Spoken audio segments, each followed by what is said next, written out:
The fun of a trip to the casino shattered in a moment. They were trying to get off the train, get off the bus when the train had impact. See one person, trying to be saved, and about 15 minutes later, that person gone. And I just turned away. I didn't want to see anymore. Tonight, Central Texas remembers those who were lost. So we're just kind of waiting and praying. Right now, the National Transportation Safety Board is mobilizing to Biloxi, Mississippi, all to figure out what led up to a freight train crashing into a charter bus full of Central Texans. Good evening, I'm Robert Hadlock. And I'm Shannon Wolfson.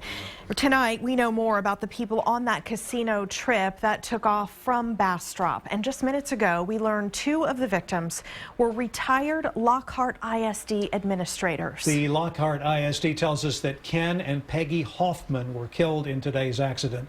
It was only one day, day 3 rather, of the week-long vacation for more than 50 senior citizens from here in Central Texas. At least 4 are dead. We know the bus was heading into its next casino stop in Biloxi when it tried to cross the train tracks on Main Street. It was a private charter hired by the group.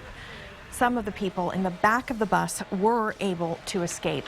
Authorities are still working with families here to notify them about friends and relatives who survived and the ones who didn't. Bastrop authorities said about half an hour ago they should be able to release identities tomorrow. One family has mixed emotions right now. KXAN's Amanda Brandeis learned they're feeling grateful for their family, but also hurting for someone else they knew who did not make it out.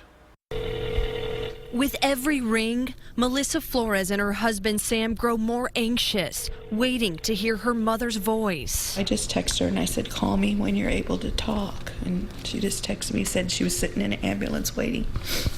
Melissa says her mother Mary is always on the go. She was on the trip with her friend.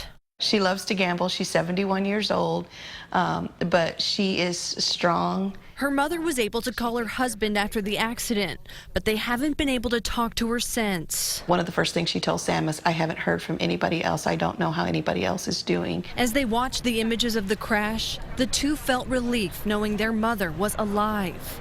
But hours later, they learned a couple from Lockhart didn't make it. The woman, a retired school teacher, taught Melissa years ago. I remember that she used to love to read to us. We'd sit on the carpet, and that was kind of one of the favorite things, is to hear her read to us before we went to lunch. Just a very sweet, caring lady. They made an impact on a lot of students that were here in our community, and it just hits home. As they anxiously wait to hear from their loved one, they'll be praying for their neighbors who won't get that chance. Amanda Brandeis, KXAN News. Governor Greg Abbott issued a statement on this bus crash earlier tonight. He says he and his wife are saddened by the loss of life and offer their prayers to those affected by the tragedy.